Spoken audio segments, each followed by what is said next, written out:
प्रिय साथियों, नमस्कार। मैं जसवंत सिंह कैलासिया, हमारी YouTube चैनल पाराद लोकतंत्र का अंकुरण में आपका स्वागत है।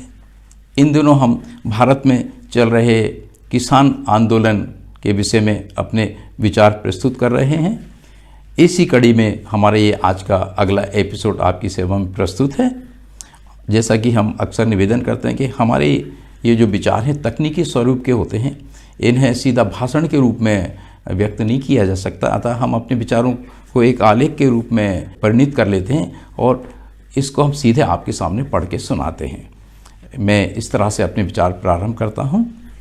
भारतीय शासक वर्ग का वो घटक जो इन दिनों सत्तासीन है कि यह विशेषता भी है कि वो मत विरोधियों को पछाड़ने के लिए, उन्हें समाज में हानिकारक साबित करने के लिए नए नए शब्दों को घड़ने टू क्वाइन में भी माहिर है, जैसे टुकड़े टुकड़े गैंग इत्यादि शब्द।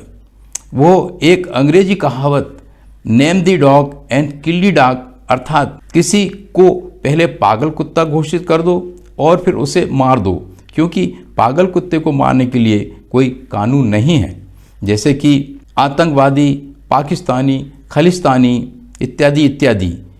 इसी क्रम में अभी हाल में एक शब्द घड़ा गया है, आंदोलनजीवी।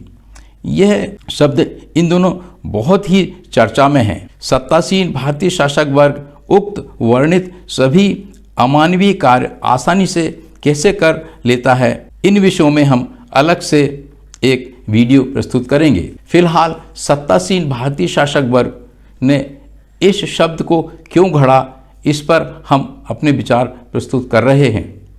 उसने इस शब्द को कृषक आंदोलन के प्रसंग में कटाक्ष एवं व्यंग्यात्मक ढंग से प्रयोग किया है। जैसा कि हम सुन समझ पाए हैं, कुछ इस तरह से ये शब्द प्रयुक्त हुआ है। कुछ कौम आंदोलनजीवी हो गई हैं, जहाँ कहीं भी आंदोलन होते हैं वे वहाँ उसमें पहुँच जाते हैं, शामिल हो जाते हैं और इस प्रकार आंदोलनजीवी हो गए हैं, अर्थात आंदोलनों में शामिल होकर अपनी जीविका चला रहे हैं। भारतीय शासक वर्ग के दिलो दिमाग में इस तरह की बातें विचार क्यों आए, इसका हमें अध्ययन मनन करना है। हम जब शाहीन बाग आंदोलन के वीडियो देखते हैं तो पाते हैं कि उसमें अधिकतर मुस्लिम समाज के लोगों, खासकर मुस्लिम महिलाओं की अधिक संख्या रहती थी। दूसरे यह कि वहाँ खान पान लंगर की अच्छी व्यवस्था थी, जो कि अधिकतर सिख भाइयों द्वारा की गई थी। जब वर्तमान में कृषक आंदोलन के वीडियो देखते हैं तो हम पाते हैं कि वहाँ प्रथमतः खान पान लंगर की अच्छी व्यवस्था की गई है।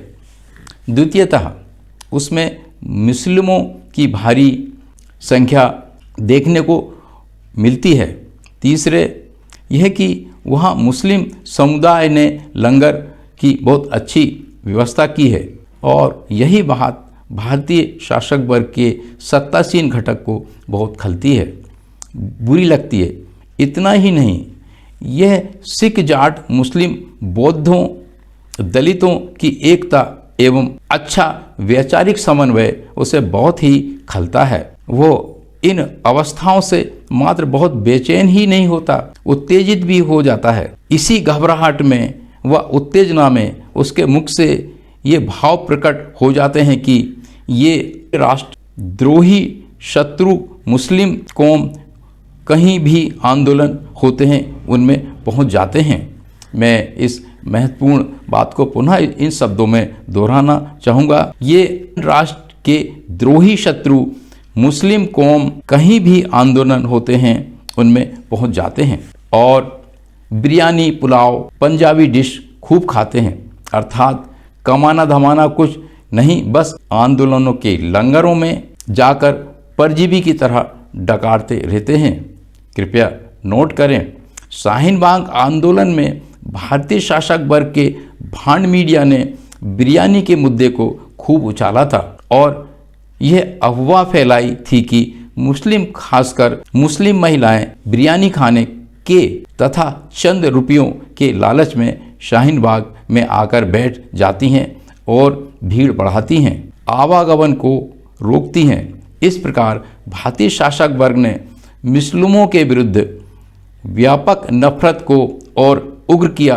परिणाम स्वरूप बड़ी मात्रा में मुस्लिम विरोधी हिंसा, मारकाट, आगजनी, तोड़फोड़ की अच्छी फसल काटी।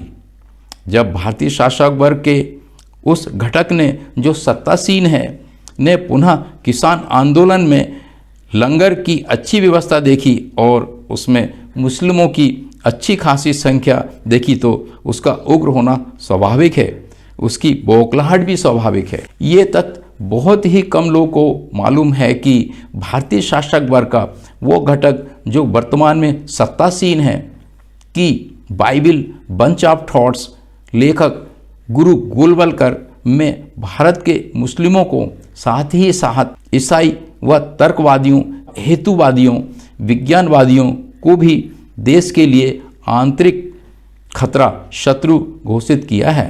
अतः उनकी सारी सोच, गतिविधियां एवं कार्यक्रम इसी बंच ऑफ थॉट्स के अनुसार चलती हैं। उल्लेखनीय है कि इसी थीम को वर्तमान में सत्तासीन भारतीय शासक वर्ग बड़े ही कारगर तरीके से प्रयोग कर रहा है और सत्ता शक्ति केंद्र पर काबिज हुआ है। इसे पार्टी पॉलिटिक्स की भाषा में सांप्रदायिक विभाजन, सांप्रदायिक ध्रुवीकरण एवं नफरत की राजनीति कहते हैं। हमारे पिछले 50 वर्ष के क्षेत्रीय अनुभव का निष्कर्ष है कि भारतीय शासक वर्ग का वो घटक जो सत्तासीन है वो संसार में किसी से भी नहीं डरता। वो सिर्फ दो बात से डरता है। पहला, दलित मुस्लिम भाईचारा एकता से। दूसरा, देश के अन्य पिछड़ा वर्ग ओबीसीज के अंदर जन जागृति, तर्कवादी वैज्ञानिक सोच का विकास। यह एकता भारतीय शासक वर्ग के लिए जहर की तरह है। अतः जब भी उसे भनक मिलती है कि दलित मुस्लिमों में वैचारिक समन्वय स्थापित हो रहा है, जब भी उसे ऐसा कोई नज़ारा देखने को मिलता है जो दलित, मुस्लिम और जागरूक अन्य पिछड़ा वर्गों के लोग एक प्लेटफॉर्म पर आ रहे हैं, तो वो बौखला जाता है, अपनी आइडियोलॉजी के अनुसार कार्रवाइयाँ करने लगता है। इस प्रकार पिछले 5-7 वर्षों से हम जो बड़े पैमाने पर उपापोह, उठापटक, पुलिस कार्रवाइयाँ, गिरफ्तारियाँ, लंबे समय तक डिटेंशंस, जमानतें ना होना इत्यादि बातें देख महसूस कर रहे हैं, उनके पीछे उपरोक्त वर्णित बातें ही हैं, ऐसा हम मानते हैं।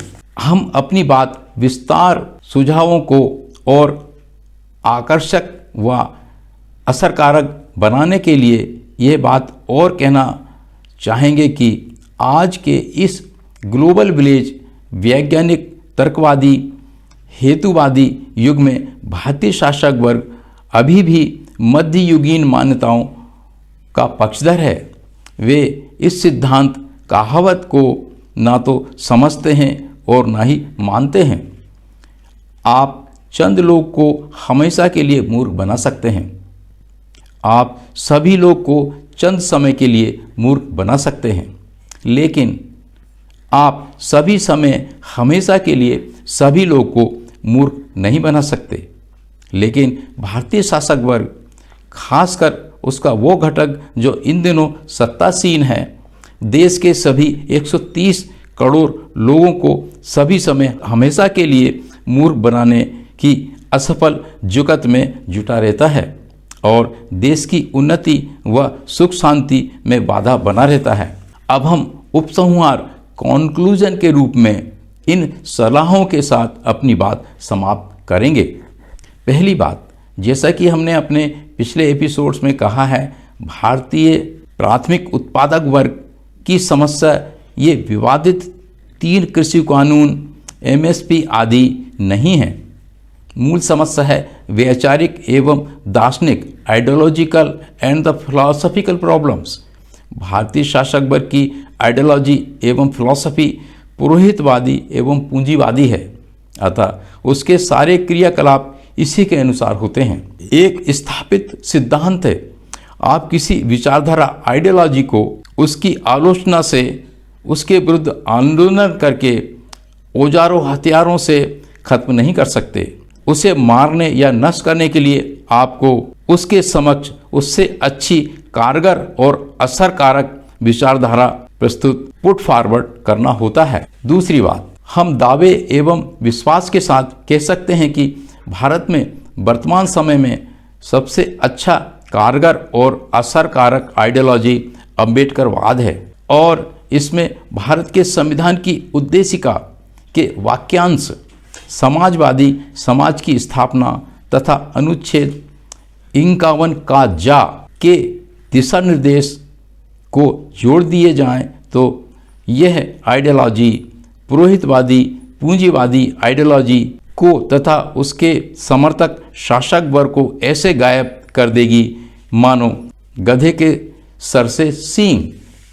तीसरी बात, जैसा कि हमने पहले कहा है, भारतीय शासक वर्ग संप्रदाय जातियों के विभाजन की नीति के तहत काम करता है, अतः उसकी तोड़ है संप्रदायों एवं जातियों में समन्वय, सामंजस्य एवं एकता, भाईचारा। इनमें दलित मुस्लिम भाईचारा एकता बहुत ही कारगर और तत्काल की आवश्यकता, अर्जेंट नीड है। चौथी बात, देश का अन्य पिछड़ा वर्ग ओबीसी कहलाने वाला विशाल वर्ग लगभग 45%, जो कि माननीय काशीराम जी के अनुसार अगर पुरोहितवाद की पालकी को कोई लेकर चल रहा है तो वो देश का अन्य पिछड़ा वर्ग है। उसे कुछ नहीं करना है, सिर्फ और सिर्फ इस पालकी को जमीन पर रख भर देना है। अन्य पिछड़ा वर्ग की 90% समस्याएं अपने आप हल हो जाएंगी। इन दिनों देश के अन्य पिछड़ा वर्गों के जागृत लोगों में इस पुरोहितवाद पूंजीवाद के प्रति बहुत आक्रोश है, अतः इस आक्रोश एवं असंतोष को दलित मुस्लिम अन्य पिछड़ा वर्ग की एकता भाईचारे में विस्तारित कर दिया जाता है तो निश्चय ही देश को इस पुरोहितवादी पूंजीवादी व्यवस्था से निश्चय ही मुक्ति मिलेगी। प्रिय साथियों, इस प्रकार हमारा ये एपिसोड समाप्त होता है। इस एपिसोड को पूरा देखने के लिए बहुत बहुत धन्यवाद। हम आशा करते हैं कि हमारे इन आमूल-चूल विचारों को आप पसंद करेंगे और हमारी चैनल को सब्सक्राइब करेंगे, हमारे विचारों को शेयर करेंगे और लाइक भी करेंगे। पुनः एक बार धन्यवाद। नमस्कार।